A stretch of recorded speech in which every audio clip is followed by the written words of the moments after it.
Welcome everybody back to the Source, a virtual kind of the new normal way we'll run the Source. Our guest today is Bradley Taylor, PlanSource's EVP of Strategic Partnerships. Bradley, welcome to the Source. Thank you, Neil. My first time participating with Yes, you were. And it's virtual in the new world. Yeah, exactly. We'll talk probably a bit more about how that impacts us directly, but just to take a step back, I mean, give some folks a bit of background kind of on yourself and what you're doing here at PlanSource. Yeah, sure. I help lead our carrier program and strategy, and been with PlanSource now about 3 years, just over. I was a PlanSource reseller for a number of years, and through an acquisition joined the PlanSource team.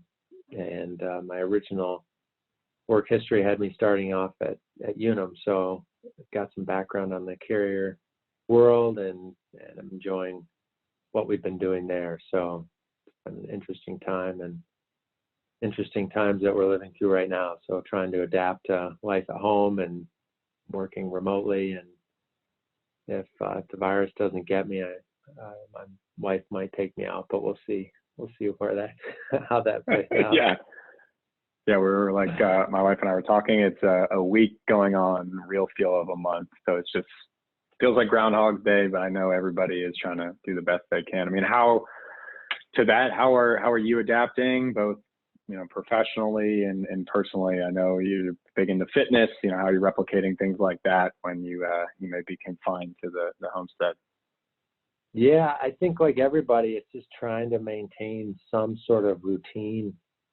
And Michigan's under a stay-at-home order, so I'm not going into our office there anymore and trying to work. We have a college-age daughter who's back home, and 2 other children, both girls, high school and middle school, and they're home, and kind of everybody's trying to find their place in a kind of new norm. So yeah, I mean, there's good days and bad days, if you will, just from how long is this going to last. But yeah, we're fortunate to have some Peloton equipment in the house, so been able to do that. I saw a headline that made me laugh the other day that said, "Who's laughing at Peloton now?"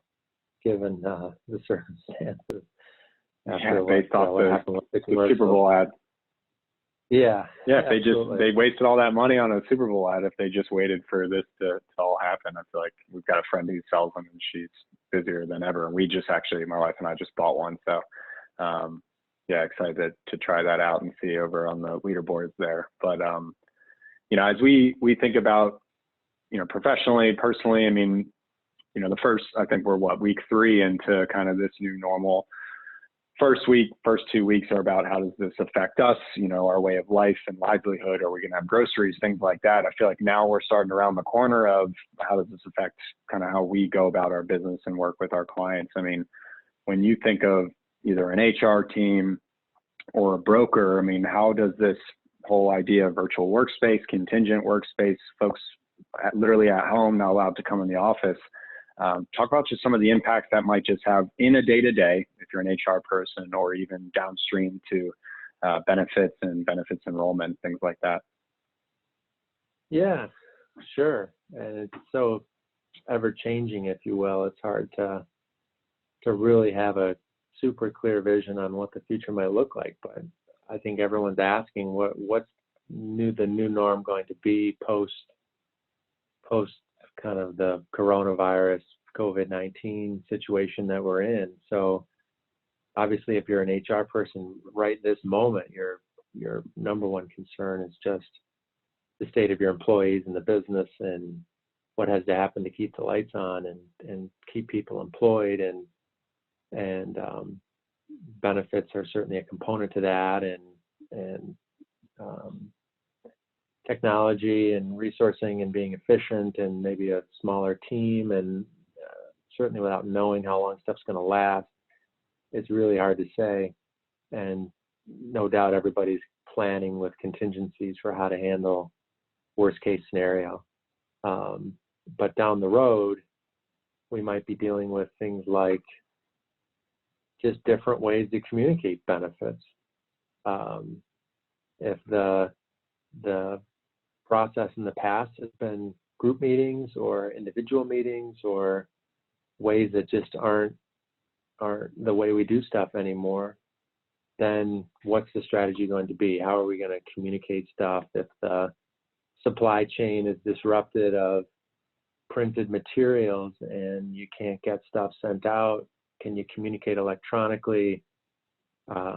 Is texting a more popular thing? Are videos like this a better way to engage with employees in a safer way and a cheaper way, and so on? So I think from our perspective at PlanSource, we're just trying to find out how we can best support the customer in everything that's going on and all the emotions attached to the situation today, but then just look at what are we going to do to innovate something different or help provide new and better ways to do things that might complement the old strategy, that protect us in the event this happens again, which it must. I mean, there's the 100-year storm seems like it happens 4 times a year. So if there's another pandemic like this 2 years from now and we've all got our N95 masks stashed away and stocked up on toilet paper in the event that we need it, then we probably need a contingency plan like this, and we should be prepared for making sure that employees stay informed and engaged on how their insurance protects them and so on and so forth.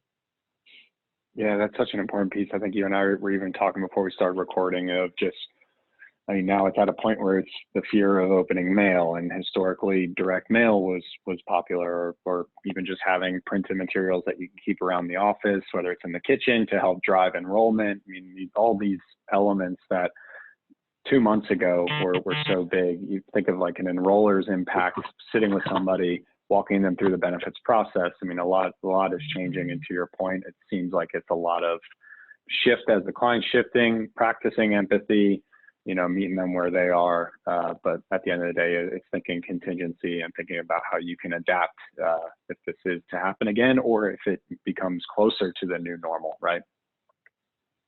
Yeah, right. Well, great. Well, hey, appreciate the time. I know we're running up on time, at least for our video. We're trying to keep it digestible. It's something that's easy to share and keep kind of spreading the word. We do have a webinar if you're looking to see kind of some of the latest of the data that's coming out of the PlanSource system. So our benefits benchmark report webinar is going to be April 1st. So a nice little April Fool's Day webinar for you all. Again, we'll talk about what's trending, lines of coverage, that kind of thing, how often folks are actually in the enrollment process. Last year was 18 minutes, so we'll see what's shifted there. But hey, Bradley, really appreciate the time. If we don't talk today, we'll see you on the Peloton and on that leaderboard. Yeah, you got it. Thank you, Neil. Awesome. Thanks for having me. Thanks, Bradley. All right. You bet. See you guys. Bye.